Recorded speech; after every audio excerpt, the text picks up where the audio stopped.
Peak Wealth Management proudly presents Finding True Wealth with certified financial planner Nick Hopwood and accredited investment fiduciary Jim Pilat. Nick and Jim believe by making simple, good financial decisions, you can retire with confidence.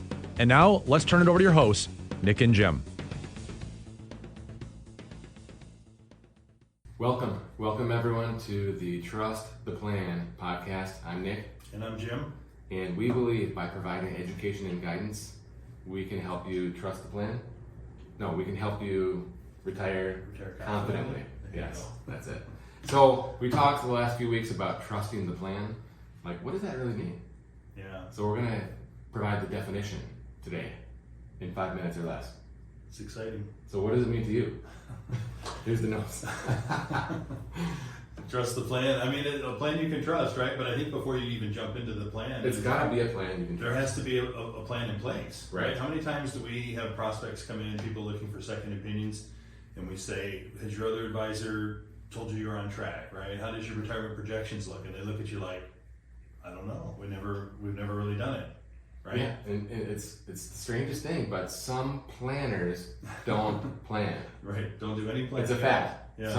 Like a lot of them don't plan. Right. They're just like, give me your money. Right. They just want to take the money, manage it, talk about how the accounts are doing, and not that those things aren't important, but the foundation of it is the plan, right? And you have to have a solid plan in place first.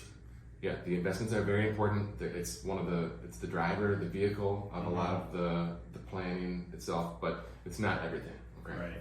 So you got to have a plan in the first place, and I would argue, got to have a professional. Right. There's a lot of planning websites, like free planning tools, but I mean, I don't want to be rude here, but I think they're trash. Yeah. The ones when you log into your 401k, and you see the sunshine or the cloudy day or whatever it is. Your quarterly 401k statement. Yeah. Please don't rely on these. Okay. Right. The other thing is, we can say garbage in, garbage out, right? Mm-hmm. So data entry is important.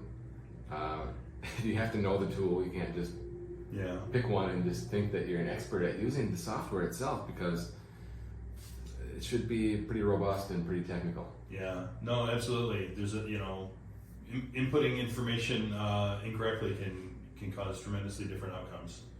Yeah, especially over like 30 years of assumptions, right? It's remarkable. You change inflation from 2.5 to 2.6, and now all of a sudden, you're not looking as rosy. Yeah. So why reinvent the wheel, right? If you have a professional that you can work with who's been through hundreds of cases, right? Yeah, and who can help you formulate realistic assumptions too, right? Because that's another thing, is we could go into every plan in our system and say, well, let's just assume we're going to make 12%. And how do you think every plan is going to look? What do we, It's not going to look very, it's going to look great, but not realistic. Let me tell you, when I started in the business, I was an intern, and the advisor I worked for was putting in 12%, 10%. I think he was putting in 10%, and I was like, this looks great. And he's like, well, you should see what it looks like at 12%. And I was like, and then I started my own real career, right?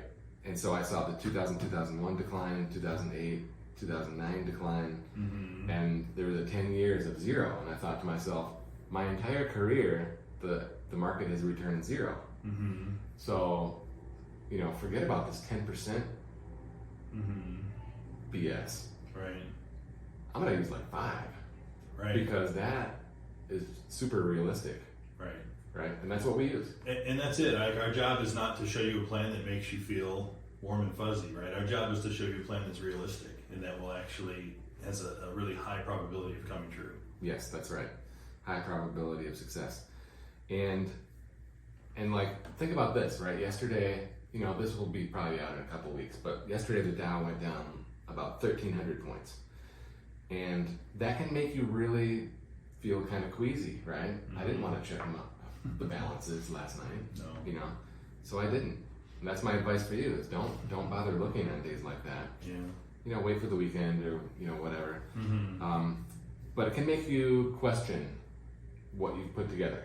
Okay, so we want to have perspective. Just because the market's down right now right, doesn't mean that the plan is over, is ruined. Have perspective and say, well, now that we have a smaller portfolio, let's rerun the numbers and make sure it still works. Do we need to make any changes, any audibles, any adaptations? And that could be necessary.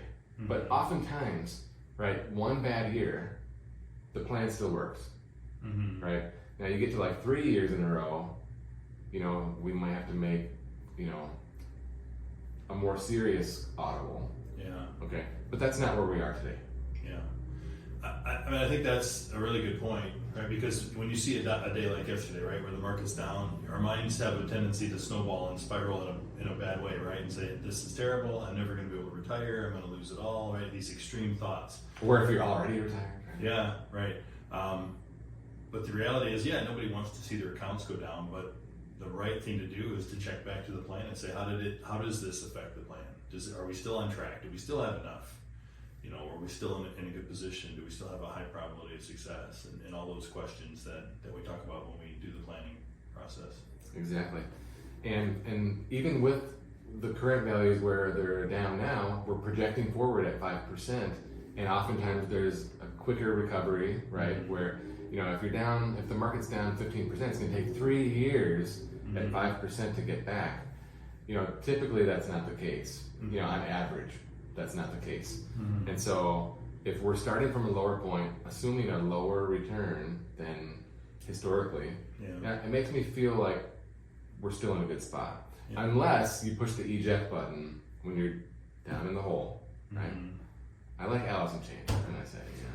When you're down in the hole, push the eject button, and now, what's cash pay? 2%? By the way, if your bank is not paying 2%, we should have a conversation. That's a good point, right? Because other money markets and things have come up where banks have been really slow to come up. So very slow. It's a smart thing to look at. So if you eject, right, and now your future return is 2%, well, now there's a problem. We have to have your money working for you.